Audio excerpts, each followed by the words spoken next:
వార్షికోత్సవం సందర్భంగా Meenakshi test tube baby centre Guntur నందు ఐవీఎఫ్ ట్రీట్మెంట్ పై 40% రాయితీ.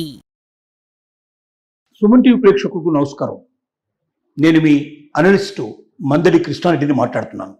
అమెరికాలో రోజుకి మారుతున్న వీసా నిబంధనలకి హోరెత్తిపోయే పరిస్థితి ఏర్పడింది. H1B వీసాలకు సంబంధించి మొదటి రౌండ్ పూర్తయిపోయినప్పటికీ రెండో రౌండ్ ఉంటుందా, ఉంటే ఎప్పుడు ఉంటుందనేది ఒక క్వశ్చన్ మార్క్గా తయారైంది. ఇలాంటి పరిస్థితుల్లో స్టూడెంట్స్ కూడా భయం ప్రారంభమైంది. స్టూడెంట్ వీసాలని ఇప్పటిదాకా ప్రాసెసింగ్ పూర్తి చేయలేదు, సోషల్ మీడియా బెట్టింగ్ ఇవ్వడం జరిగింది, మరి విద్యార్థులను సకాలంలో పంపిస్తారా లేదా, కోర్సెస్ స్టార్ట్ అయిపోయిన తర్వాత లేట్ అవుతుందా, ఈ అనేక రకాల భయాలతో కొట్టుమిట్టాడుతున్నటువంటి భారతీయులకి అమెరికన్ వార్త చాలా ఆనందాన్ని కలిగించే ఒక వార్త చెప్పింది.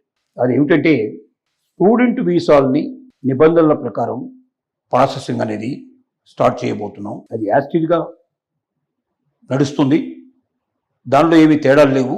ఎవరైతే స్టూడెంట్గా అమెరికాకు రావాలనుకుంటున్నారో వాళ్ళు F వీసాలు కానీ M వీసాలు కానీ పొందే అవకాశాలు ఉన్నాయి. F వీసాలు అనేది మామూలుగా జనరల్ కోర్సులకు వెళ్ళేటువంటి వాళ్ళకి F వీసాలు దొరుకుతాయి. టెక్నికల్ కోర్సెస్కి ఏమైనా వెళ్ళాలనుకున్న వాళ్ళకి M వీసాలు దొరుకుతాయి. F1 వీసాలు, M1 వీసాలు అవైలబిలిటీ ఉంటాయి. ఈ వీసా ప్రాసెస్లో ఎవరు వెళ్ళదలుచుకున్నారో వాళ్ళు 365 రోజుల ముందుగానే అప్లై చేసుకునేందుకు అవకాశం ఉంది. వాళ్ళు కోరుకున్న యూనివర్సిటీ వాళ్ళకు ముందుగా అడ్మిషన్ ఖాయం చేస్తూ లెటర్ పంపిస్తేనే ఇది సాధ్యం అవుతుంది. ముందుగా అమెరికా యూనివర్సిటీస్లో లేదా కాలేజెస్లో అడ్మిషన్కి ఆమోదం తెలపకుండా ఏ స్టూడెంట్ వీసా ప్రాసెస్ అవ్వడం చాలా కష్టం. కాబట్టి అదొక ముఖ్యమైనటువంటి నిబంధన. ఆ నిబంధన ప్రకారంగా స్టూడెంట్ వీసాకు అప్లై చేస్తే ప్రిస్క్రైబ్డ్ ఫీజు పే చేసి మిగిలినటువంటి సోషల్ బెట్టింగ్ ఇలాంటి నిబంధనలన్నీ కూడా ఫుల్ఫిల్ చేసినట్టయితే వాళ్ళకి ఓకే చెప్పినప్పటికీ వాళ్ళ ఎంట్రీ మాత్రం ఎప్పుడు ఇస్తారంటే, అడ్మిషన్ వాళ్ళకి అక్కడ కోచింగ్ స్టార్ట్ అయ్యేకి ఒక 30 రోజుల లోపల, మొదటి రోజు నుంచి 30 రోజుల లోపల మాత్రమే వాళ్ళని అనుమతిస్తారు అమెరికాలోకి. అంటే 365 రోజుల ముందర అప్లై చేసుకునే అవకాశం కల్పించినప్పటికీ వీసా నిబంధనల ప్రకారంగా తను అమెరికాలో ప్రవేశించాలంటే మాత్రం స్టూడెంట్ వీసాతో మొదటిసారిగా ప్రవేశించినప్పుడు మాత్రం ఖచ్చితంగా అక్కడ ఆ కోర్సు బిగినింగ్ నుంచి 30 రోజుల లోపల మాత్రమే అనుమతిస్తారు తప్ప 360 రోజుల ముందుగా అప్లై చేసుకున్నాడు కదా అని చెప్పి పంపించడానికి అవకాశం లేదు. ఎందుకు 365 రోజుల ముందుగా అప్లై చేసుకునే అవకాశం కల్పిస్తున్నారంటే, ఈ సోషల్ మీడియా బెట్టింగు ఇవన్నీ కావాల్సినటువంటి మిగిలినటువంటి సర్టిఫికెట్స్ను కానీ, ఆర్థికంగా బలంగా ఉన్నట్టుగా నిరూపించుకున్నటువంటి పత్రాలు కానీ ఇవన్నీ సబ్మిట్ చేయడానికి అవకాశం టైం ఎక్కువ పడుతుంది. కాబట్టి అవన్నీ లాస్ట్ మినిట్లో చూసి చెప్పినట్టయితే అవి తీసుకురావడం ఇబ్బంది అయినట్టయితే అవతల కోర్సుకు లేట్ అవుతుంది. అందువల్ల ఆ అకాడమిక్ ఇయర్ మొత్తం కూడా నష్టమైపోతున్న ఉద్దేశంతో 365 రోజుల ముందుగానే ప్రాసెసింగ్కి అవకాశం కల్పించారు.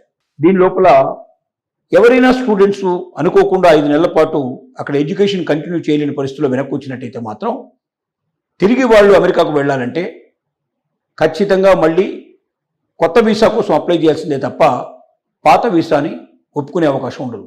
అంటే కోర్సులో చేరిన తర్వాత 5 months వెనక్కి ఏదైనా సందర్భంగా ఏదైనా ఎట్టి పరిస్థితుల్లో ఒకవేళ కోర్సును పూర్తి చేయలేని పరిస్థితి ఏర్పడితే మాత్రం వాళ్ళు ఖచ్చితంగా మళ్ళీ కొత్త అడ్మిషన్ తీసుకొని వెళ్లాల్సిందే తప్ప పాత అడ్మిషన్ మీద వాళ్ళు ఆ కాలేజీలో ప్రవేశించేందుకు అవకాశాలు ఉండవు.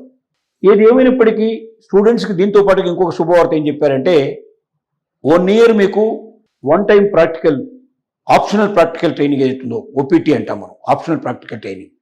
ఈ ఆప్షనల్ ప్రాక్టికల్ ట్రైనింగ్ కూడా 1 year వరకు మీకు ఇస్తున్నాము. దీనిలో మరి స్టెమ్ వీసా గురించి ఎక్కువ చెప్పలేదు, ఎందుకంటే ఈ వీసా తర్వాత కానీ స్టెమ్ వీసాకు అవకాశం ఉండొచ్చు. కానీ నిబంధనలు మాత్రం తప్పనిసరిగా వర్తిస్తాయని చెప్తున్నారు. ఏమిటా నిబంధనలు అంటే, స్టూడెంట్ వీసా తీసుకున్న ఎవరైనా సరే మీరు ఎక్కడ పడితే అక్కడ బయట ఉద్యోగాల్లో చేయడానికి అవకాశం లేదు.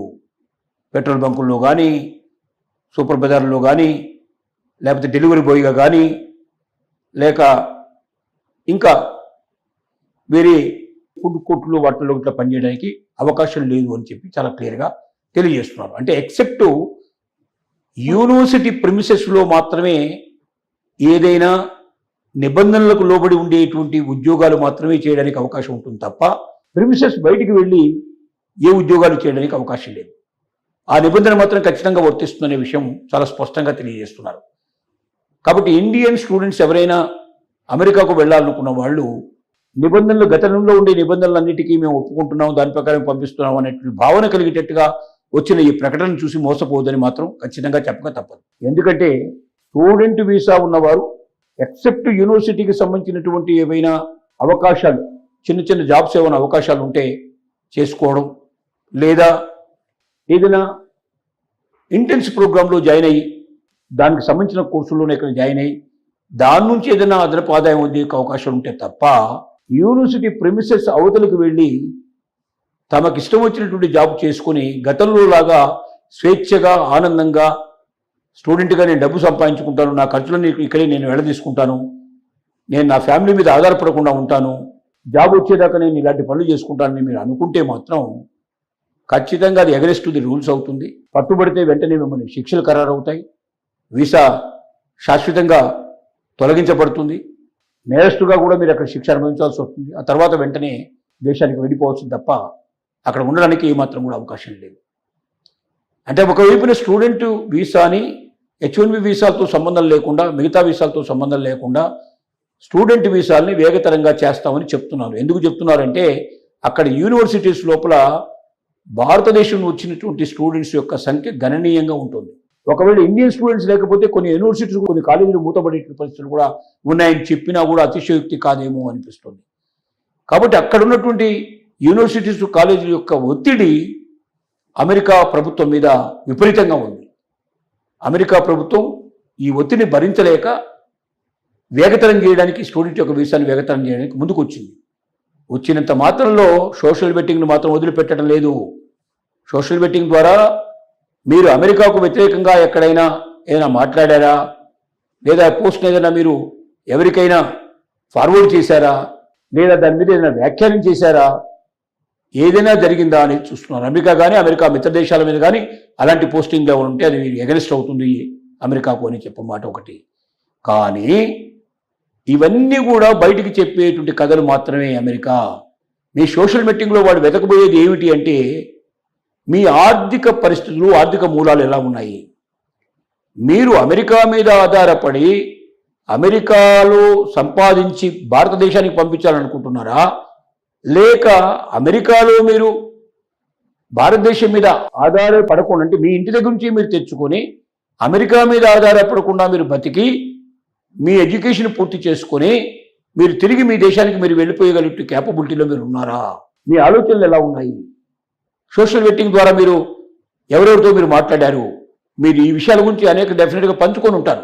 మీ ఫ్రెండ్స్తో కానీ, మీ రిలేటివ్స్తో కానీ, మీ ఆత్మీయులతో కానీ మీరు పంచుకొని ఉంటారు. ఆ పంచుకున్న విషయాలన్నీ బయటికి తీసుకొచ్చి, ఓహో ఇతను అమెరికాకు వస్తున్నది ఇక్కడ బతకడం కోసం వస్తున్నాడు, ఇతనికి ఆర్థిక మూలాలు పెద్దగా దేశంలో లేవు, వాడి దేశంలో ఈ దేశం నుంచి సంపాదించి ఆ దేశానికి పంపించాలనుకుంటున్నాడు, కాబట్టి మా దేశం నుంచి సంపాదించి వాళ్ళ దేశానికి పంపించుకునే మాటలు మాకు అవసరం లేదు, మాకు ఎలాంటి వాళ్ళు కావాలంటే వాళ్ళ దేశం నుంచి తీసుకొచ్చి ఇక్కడ మా దేశంలో ఖర్చు పెట్టుకునే వాళ్ళు కావాలి, అలాగే మేధావులైన వ్యక్తులు మాకు కావాలి, ఈ దేశాన్ని మరింత ముందుకు తీసుకెళ్ళి ఉన్నత స్థాయికి తీసుకెళ్లేటువంటి వ్యక్తులు మాకు కావాలి తప్ప ఈ దేశం మీద ఆధారపడి ఈ దేశాన్ని ఆర్థికంగా వాడుకోవడానికి ప్రయత్నం చేసేటువంటి మనుషులు మాకు కావద్దు అనేటువంటి వాళ్ళ ఉద్దేశం.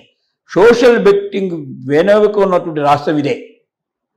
మిగతావన్నీ పోస్టింగులు ఉన్నాయా లేదా అనేటువంటి చూసేదానికన్నా ఎక్కువ భాగం ఇది చూస్తారు. కాబట్టి అలాంటి పోస్టింగులు ఉన్న వాళ్ళు ఎవరైనా ఉంటే ఖచ్చితంగా వాళ్ళు దొరికిపోయే అవకాశం ఉంటుంది. తద్వారా మీ యొక్క ఆర్థిక మూలాలను అసెస్ చేస్తారు. మీరు శక్తివంతులైన వాడు, ఆర్థికంగా బలంగా ఉన్నారనుకుంటే మిమ్మల్ని రాణిస్తారు, బలంగా లేరనుకుంటే మీ అడ్మిషన్ని రిజెక్ట్ చేసినా ఆశ్చర్యపడాల్సిన అక్కర్లేదు. ఏది ఏమైనా ఇక భవిష్యత్తులో అమెరికన్ డ్రీమ్స్ అనేవి కలలుగానే మిగిలిపోయే అవకాశం ఉంది. వాటిని అక్కడే ఆపేసి భారతదేశాన్నే అమెరికాకు మించిన దేశంగా తయారు కావడంలో ప్రతి ఒక్కరూ తోడ్పడే ప్రయత్నం చేయడం మంచిదని ఆలోచించాల్సిన పరిస్థితులు ఏర్పడ్డాయి.